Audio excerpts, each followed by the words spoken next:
warm welcome to the fourth TV Tech Showcase at NEM. I'm very happy and proud that we were able to attract such a great panel here. We have one change. We will be joined by Olivier Karra. He's the Cloud Solution Marketing Director at Broadpeak. He was not presenting, so I wanted to take the opportunity to introduce you as well. I think a lot is going on in our industry, and as we learned yesterday from Omdia, that fast revenues will generate $5.6 billion in revenues in 2028, whereas only 42 million will be generated or been here in the region. And also what we learned yesterday, they are really the largest operators will remain global. So it's Pluto, Roku, Samsung, and the likes. And the question that I have for the panel is, so while we experience a new wave of OTT services, how to succeed with SVOD, AVOD, and FAST? I mean, from a content perspective, but also from an operator perspective, what can they do really to also not only compete with the global players, but how they can orchestrate all these different services? Martin?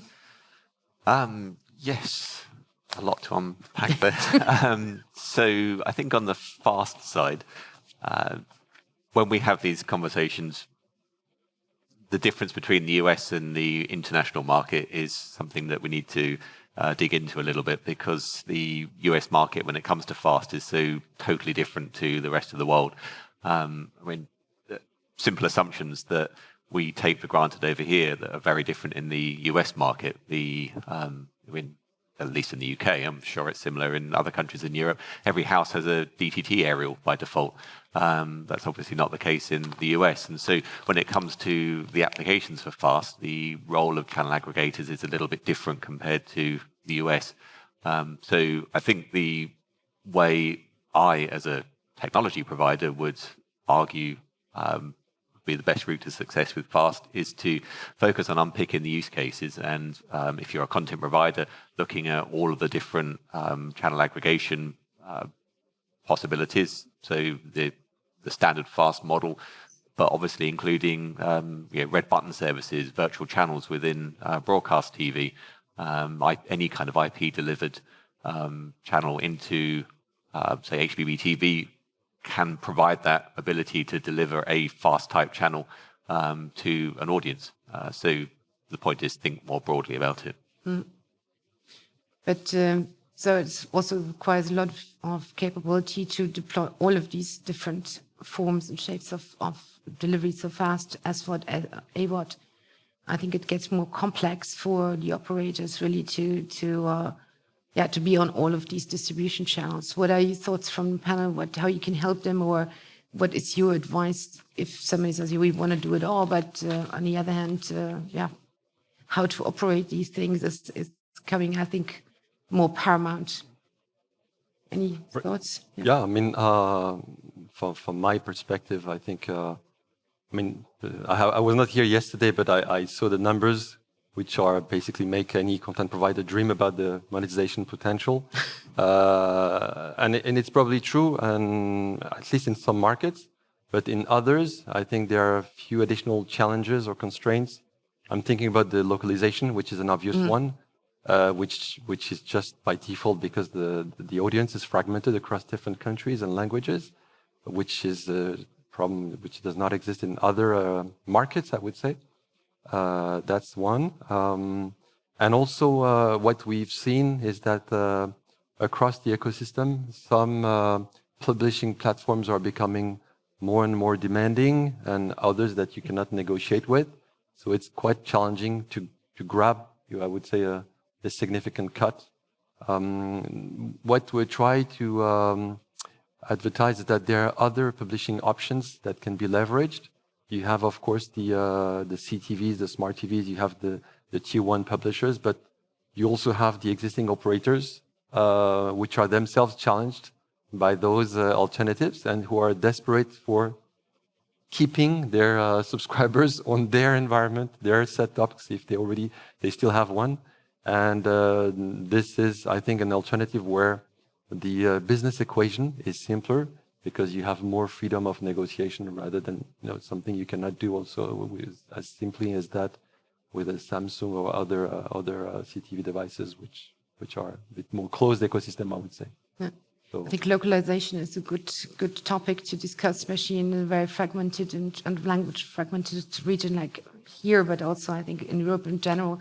But how is that reflecting into the education market? Is it also that fragmented? Yeah, definitely. But then there are some smart plays that can be done between in some markets where you can leverage some of the already localized content through other partnerships with telcos or pay TV platform.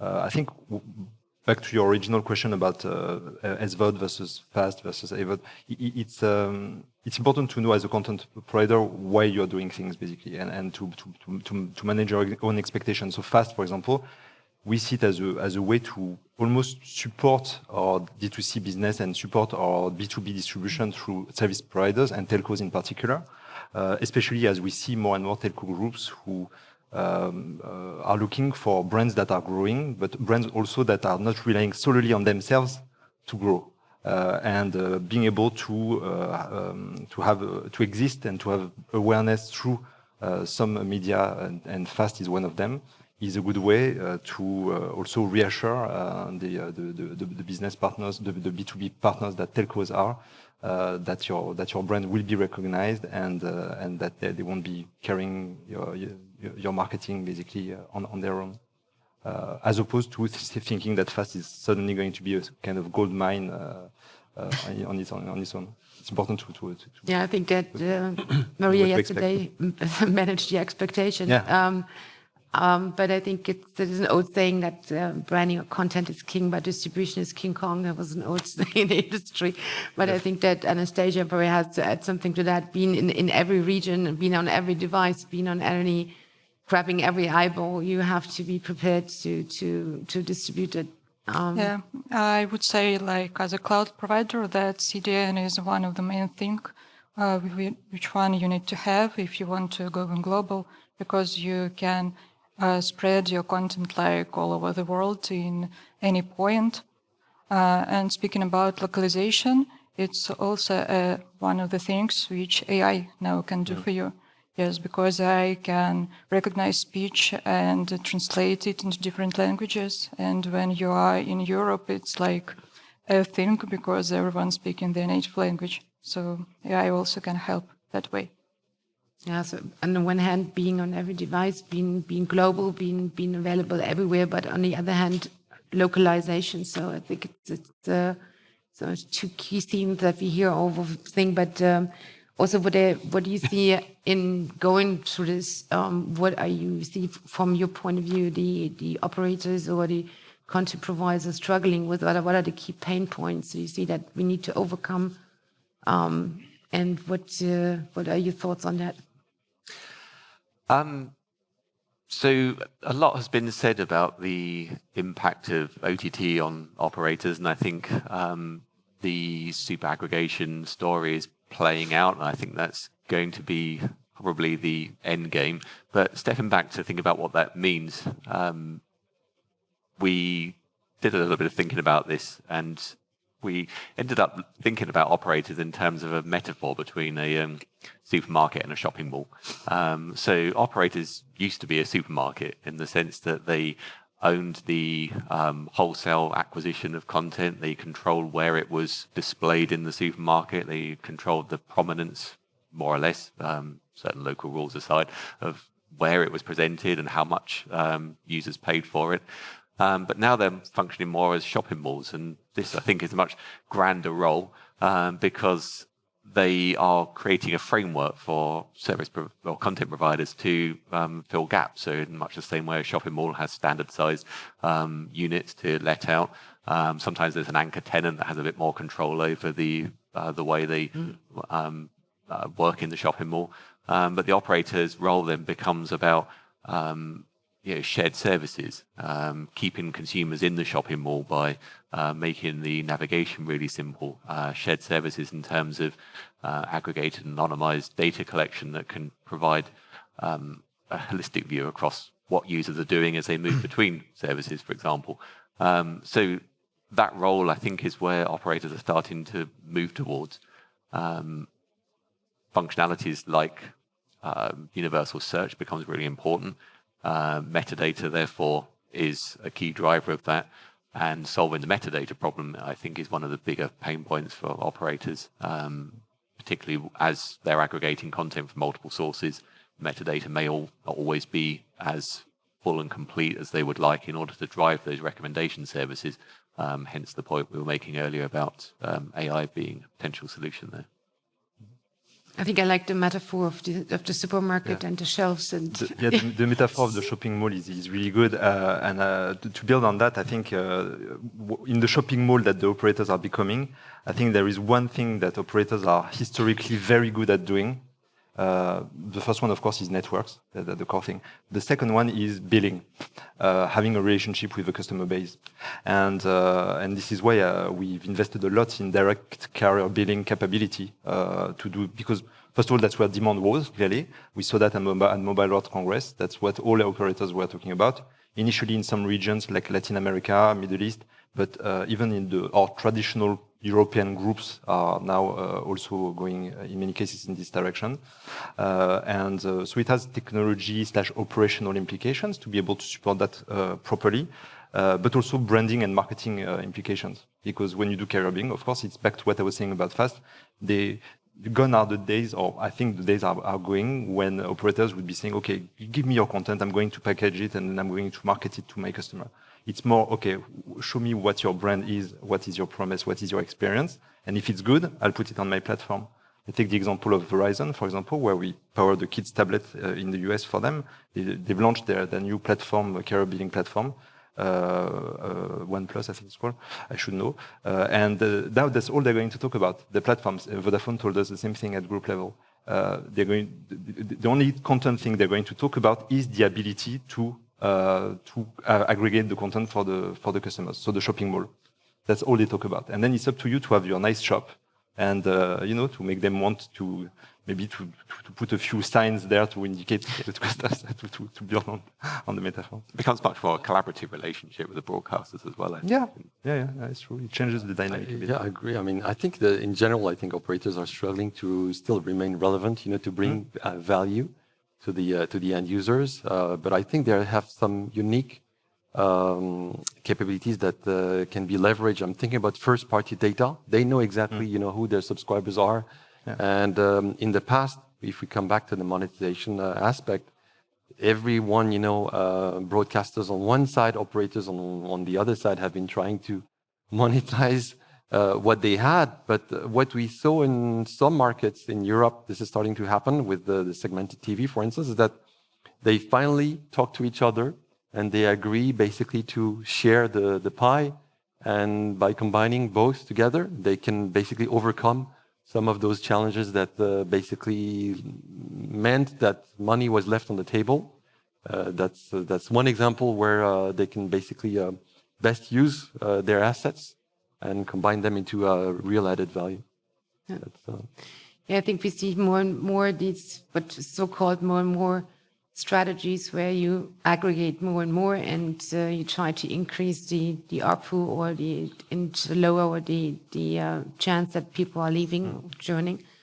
But I think I like this analogy with the supermarket. Staying with that for a moment, the question is really what we see in tenancy often, that everybody thinks they need to build everything themselves, right? And here I think, taking that picture a little bit further, maybe the operators or the broadcasters build the shelves and the building and the billing, so the cashier, the checkout. But then you leave that as an open playing field for... Just make sure the air conditioning works in the mall and that the floor is clean, and then and that there is parking space. Perfume. And the loyalty programs are working, right? So that you have your... No, jokes apart, Olivier said the word which I think is really important, which is value. That's the only thing, and especially in our difficult economic times, that is important in terms of proposition. Technology is, of course, we all love it. I mean, we work in this industry. But at the end of the day, the operators, they're looking for customer-facing proposition. I'm not talking about systems and backends. Propositions that hit an audience with value So either you said more things, more media for the same price. In our case, we've added 5 profiles. We're not going to say suddenly it's not $5.99, it's $12.99. It's going to remain $5.99, of course.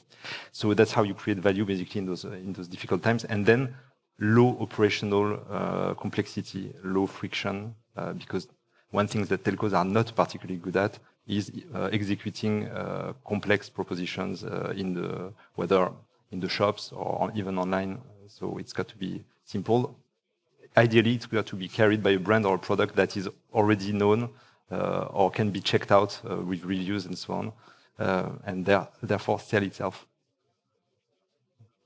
Yeah, just taking a picture. What else is important? I mean, besides that you have loyalty, you have customers, you have a good experience, but what are the other, say, key success factors from your point of view to make an OTT or on video operations, or other also from a broadcast perspective and from a content owner perspective? How do you get to all of these? How you draw these people to your service? I think at the end of the day, I mean, we all know that content is key, of course, for the viewers, but I think there is another opportunity where operators, because of the way they are positioned into the value chain, can add value. It's really the personalization. Today, if you go to an operator, basically all the operators have, I would say, the same type of services. Everybody has linear, everybody has on demand, everybody has catch up. But there is something which almost no one has today is personalization on linear. And there is huge potential. This is the famous lean back experience. And it's interesting because if you step back and you look at the on-demand world, everything is personalized. If you listen to Spotify, if you watch YouTube, and I mean, in general, you know, on the e-commerce side, same thing. In the linear streaming world, it's almost the opposite. Once the channel is selected, everybody is watching the same content at the same time with almost no personalization. The only level of personalization which is happening practically is for the advertising, which can be targeted. Mm-hmm. But today, the technology is here basically to bring that personalization to each end user, first probably per audience, and then going down to the per end user basis with really content that suits what end users are willing to see. I'm not saying that this is the kind of experience that everybody is expecting at all times, but I think that within the week, at some point in time when you get home, you basically don't want to waste 20 minutes browsing, navigating, trying to select something. You just want to pick your personal channel and start watching channel for content that you like for a few hours. That's what Maria was saying yesterday. When you have 500 fast channels, you're back into the old, you've done full circle to the old cable model where with hundreds of channels that no one cares about. And I think that's where the casting the personalization as a wider net also plays. So the linear channels is a great use case, but more generally with all content, if you wait until the user just sits down in front of the TV to then start recommending them content, then they're going to spend 20 minutes of their time trying to find something. And I don't know about your lives, but when my kids were younger at least, and it used to take us an hour and a half to watch a 45-minute program because we were up and down the stairs. There wasn't a lot of time to watch anything in the evening. And so if you've taken the opportunity perhaps during the day with out of that type notifications to recommend content, catch them when maybe they're at work talking with colleagues so they can share, have you watched such and such? It pops up on the phone. What do you know about this particular series? Then that does the recommendations work for you before the user sits down in front of the TV. So more anticipating what people want to watch, not only these recommendation based on behavior or like by like, so that's what we know from the traditional recommendation engine, but maybe when AI comes into place that we will see more of these more sophisticated sort of recommendation. I know that a lot of, I've seen some solutions in Canada where you could package your own service, so to speak. You pick certain channels, linear channels, and you can also pick out of a portfolio on-demand assets. And even taking that to a next level in the household, each member in the household has his own UI. UX Xfinity does that. But I think that that is even more complex. I mean, that's especially when you have multiple sources of content, multiple media. One thing that we're trying to do on our new app is to mix the different type of media, because when a kid, typically for young kids, they love like big character-led icons, of course. So they see, but let's take the example obvious of Peppa Pig. They tap on it. It means they want to. It doesn't necessarily mean they know exactly what they want. So you should return results of video, but also games, and also maybe podcasts about experiences of other kids who have been to Peppa Pig World in the London area. Maybe it's all relevant by universe almost, and so that sounds logical. But as we know, it's not so easy to do, because it's all about back to what we were saying earlier: metadata integration. And then yes, surfacing of the titles in a relevant way. And one big characteristic of kids is that they love to watch the same thing over and over again, as we know. Meaning that recommendation of new things is pretty tough if it's not the one thing they want to watch over and over again at a particular point in time.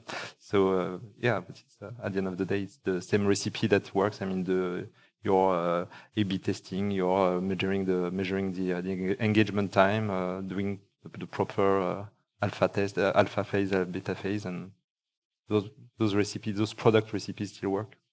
Okay. But I think also a lot of the value could come by just fixing what should not happen. You know, going back to kids' content, when someone is watching a cartoon on a device, you know that you should not put certain type of advertisement. Yeah. And I mean, I experienced that myself with my own daughter. I mean, this is striking, because we're 2023 and it's still happening. We know that this is a challenge with the industry transitioning from direct sales, where you have much more control of which ad is going to show up on which, I would say, media during which ad campaign.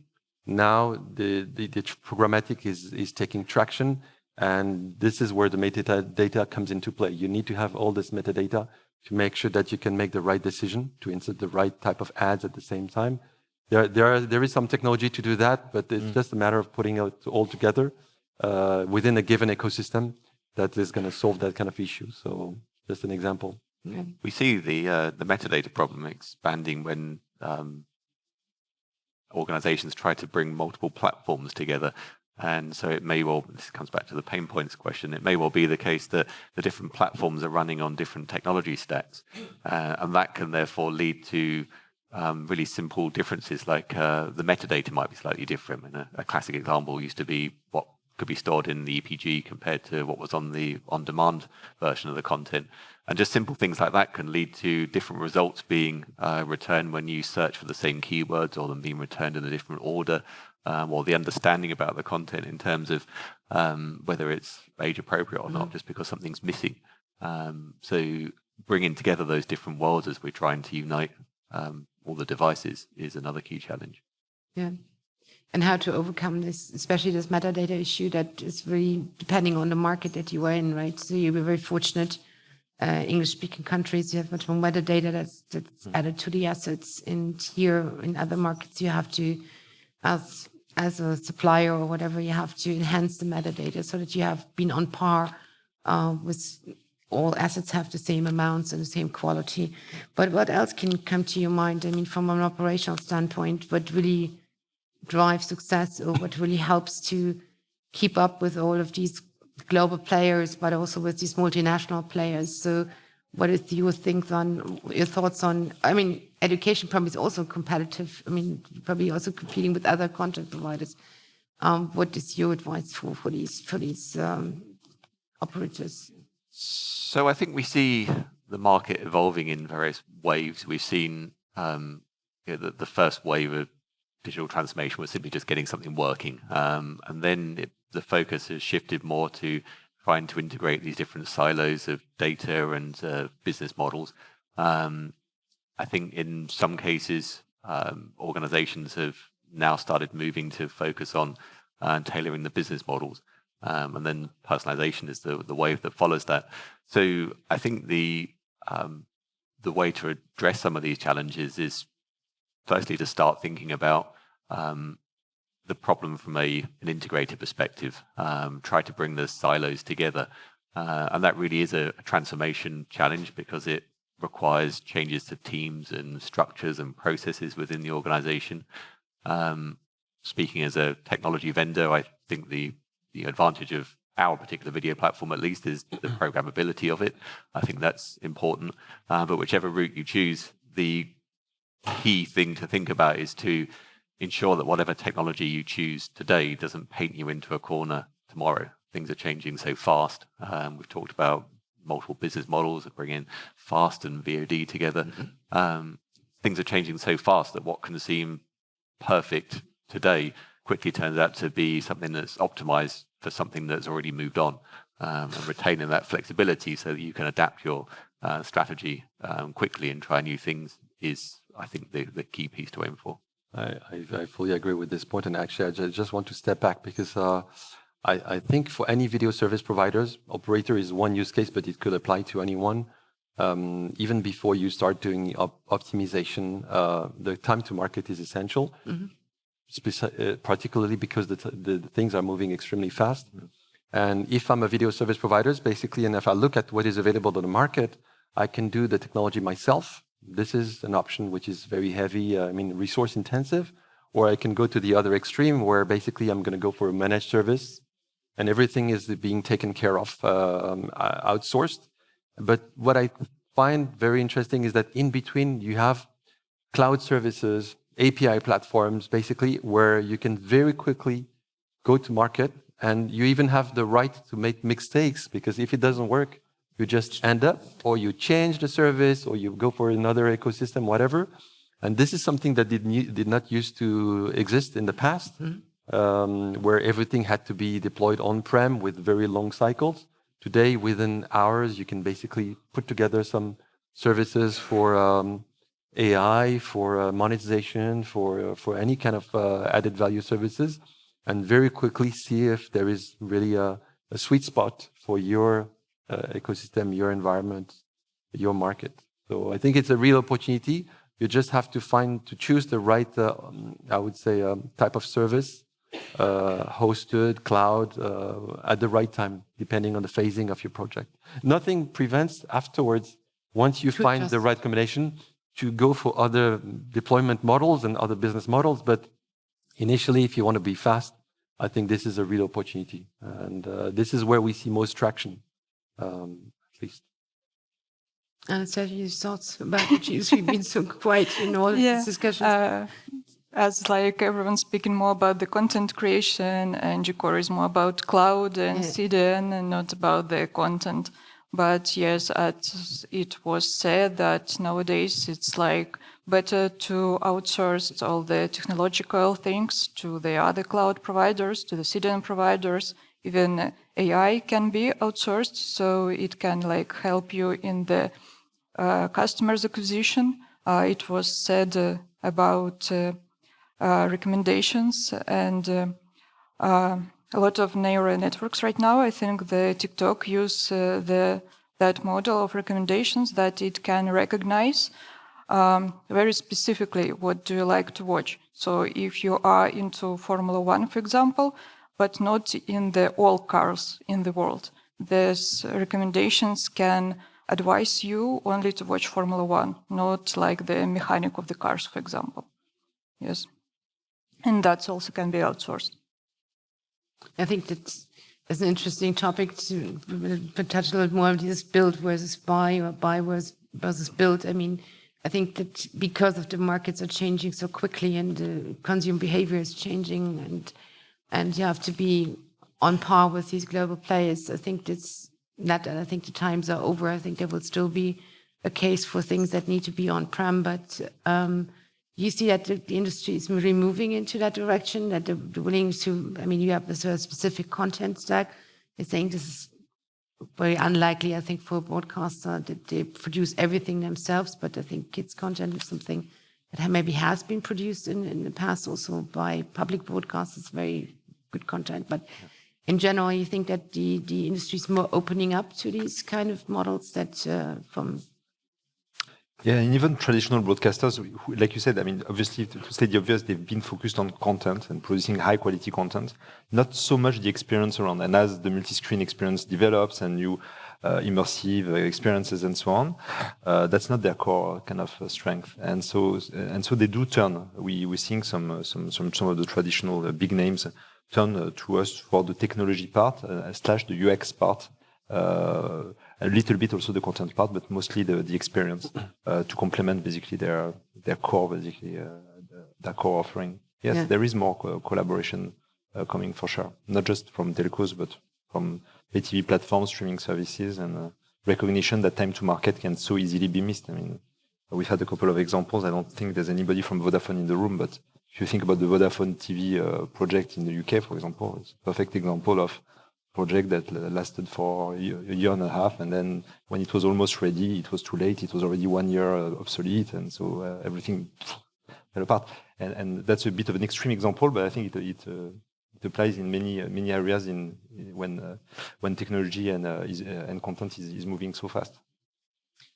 I would say, again, from a vendor perspective, I'm unashamedly biased here. I would definitely say outsource, but to try to explain why, I think there's a lot that goes into running a video platform that, although the apparent flexibility benefits of building in-house can seem appealing, there's a lot that needs to be done to support that. So scaling is a key challenge. Even though clouds are elastic, they're not immediately elastic, and so there's some audience management that needs to be done. But then also more background things like security and maintenance. There's always patches that need to be applied and technology changes to stay ahead of trends and ensure your platform is secure. Security is becoming, and data privacy is becoming a really significant topic. By insourcing, then that's something that you then take on yourself as an organization that essentially isn't adding value to your business, because everyone's having to do the same thing and keep pace with the same security trends and technology trends. So it essentially becomes an exercise in spending internal resources, reinventing the wheel, whereas outsource allows you to sort of share that effort. Yeah, just want to come back to one of the words you mentioned, behavior. And we recently did a survey, and we published really the conclusion on a blog. And what is striking is that, and I guess it's expected somehow, but we tend to forget it. It's for the younger generation is how much they are influenced by, I would say, by the way they consume content on social medias. Mm-hmm. This is really impactful. And we just got an example from one of the person who was interviewed, is that if you're watching some content, instead of being, to have a disruptive user experience where you have an ad break every 30 minutes or every 15 minutes, why don't you let, the full pod being streamed, up front, and then you can have really this premium user experience with no interruption whatsoever. This is the kind of expectation that we see coming up. And the technology is the ingredients are here, but they need to be put together to enable that kind of workflows at scale. It's not just a one-off for a user, but it needs to happen on millions of subscribers and users at the same time. And I think this is the kind of direction where we as technology providers can bring some value to those viewers, to the end users, because the expectations are shifting. And whatever way is being used today may change very quickly. Once again, I think we should not expect behaviors to be static. They are changing all the time because there is so much influence from other platforms or other networks where content is consumed in a different way. Yeah, I think that's a very valid point. You can't look at just the video and TV environment as a silo, right? Because the consumer behavior is driven by all sorts of consumption of something, content, social media. And have you also seen changes in the kids environment that's changing so rapidly, or in these markets from really young audiences? Yeah, I mean, for the young audiences, we are seeing, like it is the case for adults, the merge between video and gaming, where the frontier is becoming thinner, and that's why we're now interlacing both media in our apps. And then for the older segments, let's say the 8+, there is obviously the big move towards content creation of some form. I mean, there was stat recently that was saying like it's more than 40% of kids between 8 and 12. I think it was in Europe. Want to become content creators of some form. Doesn't mean all influencers, of course, but could mean, which is why we one of the areas that we are focusing on for this age group is podcasts, where we believe it's a very promising media because it's at the same time reassuring for parents. Because this statement of I want to be a content creator can be a bit scary for parents, I believe, and podcasts protect a bit better the visual appearance of the kids. And also it focuses arguably a little bit more on substance than on style and sparkles, basically. So there's a few pedagogic reasons why it's a good platform and also that ticks the box, so to speak, of user-generated as well.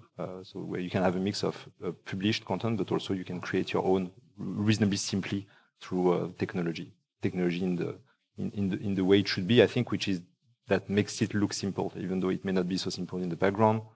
You can create your first podcast in minutes, basically, and become a content creator in a safe way. That's we talked about advertising before and the challenges of advertising monetization in kids space. Clearly, it's there. It's a challenge. It's partly the reason why I was making this comment before about fast not being a gold mine. Clearly, but it's an expectation. We are in the premium content world, so there's an expectation that parents will pay, even if it's only €5 a month. It's not always easy to find it in everyone's budget, and therefore it needs to be a super safe environment with no advertising. User-generated content. It's interesting because it's very interesting. Last year we started seeing also some shift towards fast channels with user-generated content. And I think it differs a bit from what you expect from a fast channel where you have traditional content.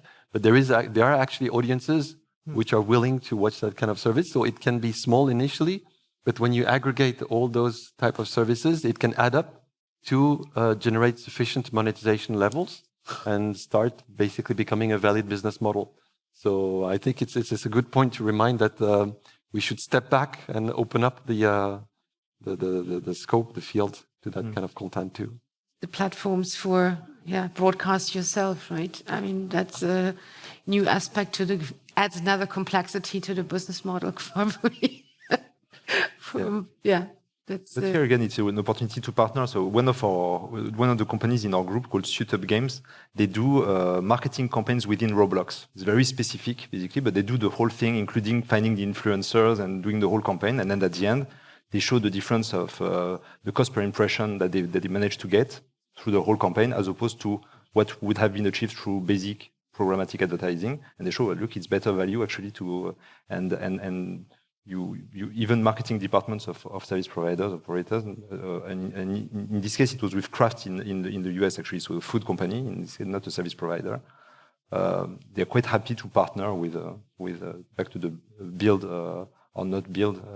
To partner with specialist agencies for these kind of things. It's an interesting point in the sense that for a lot of brand advertisers, broadcast has always been a primary outlet because it's very brand safe. You know the kind of audience you're dealing with, you know how the ads are going to be delivered. So for the big brands that have got a lot of value to protect, that's really key. And when it comes to advertising on social media, that's a higher risk area, but by curating the influencers on social media and drawing them into the world of fast, you then sort of start to blur the two worlds together.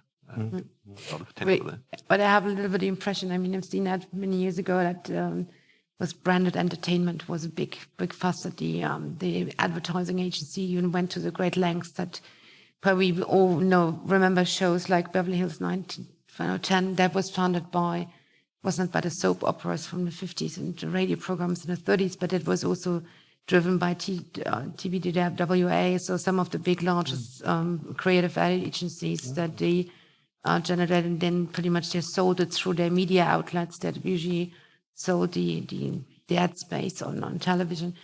It reminds me a lot of what's going on right now. It's again, we are back into that, and that goes back to what you said, that even brand advertisers now going to more, say, not the most valuable or the most reputable platforms, but I think in a moment the industry looks like advertising should fix everything, right? Because the lower ARPUs and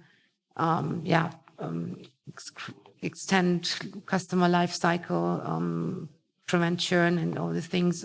I don't know how that will play out. Maybe we will see that next few years, but it will become a part of it. But we're pretty at the end of our panel, but maybe as a last question round to you, what do you think are the other secret ingredients to make such platforms and relationships successful? As a short last question to you, all of you, what maybe we missed, we talked about recommendation, metadata, UI, UX, how you operate, rather outsource in the cloud, be flexible, try things out and adjust them. Because things that came to my mind, but is there anything else that comes to your mind? I would say you hit on it just then in the sense of evolving new business models. So it's no longer just a case of SVOD or AVOD or some hybrid. Everyone's trying something new, and there's always a new angle to be played there in the sense of combining different elements of different pieces of those models, perhaps offering AVOD. I mean, the point was made earlier about higher and lower ad loads within the content. So offering a higher load AVOD content for a subset of the library, and then offering multiple tiers to upsell from there. There's so many ways of combining things, and I think there's lots of innovation left to be done there. Yeah, so I think there is a whole new cycle in front of us in the area of monetization. First, if we think about the ways to monetize an inventory, we're thinking about it in a traditional way, but in fact, if you step back, you can do what we call in-stream by default. You can also do overlay ads, which is less disruptive for the end users, and you can do outstream ads, which are basically the ads you can show while you search for content, even before you start watching content. So this is one, and then the whole area, which I think is not leveraged yet, is shoppable ads. Because now we are all focused on making sure the end users has seen an ad, but in fact, the ultimate level of monetization is where the end users are actually buying the product if you advertise for something that can be purchased. And today we're working on some technology where with QR codes that you can basically scan while you're in your living room, you can basically complete the sales cycle. And at that stage, the value is much, much higher than the default CPM that all the publishers are looking after. And then produced on demand. Yeah, that's the ultimate. That's what we see on the horizon. Yeah. Anastazja, any thoughts? Yeah, and I would say, like, if you are a content creator and you want to go to the market very fast, so it's like a great thing to outsource a lot of the technology part and just concentrate on finding the right influencers to create the user-generated content and all of that stuff, and all the technology can do for you other companies like cloud providers. Shan? Well, I would say that we are at a point of maybe not saturation, but getting close to it in terms of number of streaming services and offering that is there in the market, especially in developed countries. And as a result, people are looking for ways to make their streaming life easier, and the operators telecom operators are in a fantastic position to be that person, and as a result, the winning content players will be those who know how to speak the operator language, and by that I mean adapt to their constraints in terms of roadmap, operational implications, need for operational simplicity. And to be able to click easily to the new platforms that operators are developing to simplify this streaming life for their customers. Yeah, they're very complex things ahead of us, but thank you very much. I think it draw a little bit different aspects and different thinking through our industry because you come from different angles. Yeah, thank you very much for being here on the panel, and thank you much for the audience to listen to that. So we'll close it here. I was asked not to give the audience to ask questions because we are so behind with the schedule. So sorry about that. But thank you. Thank you. Thank you very much.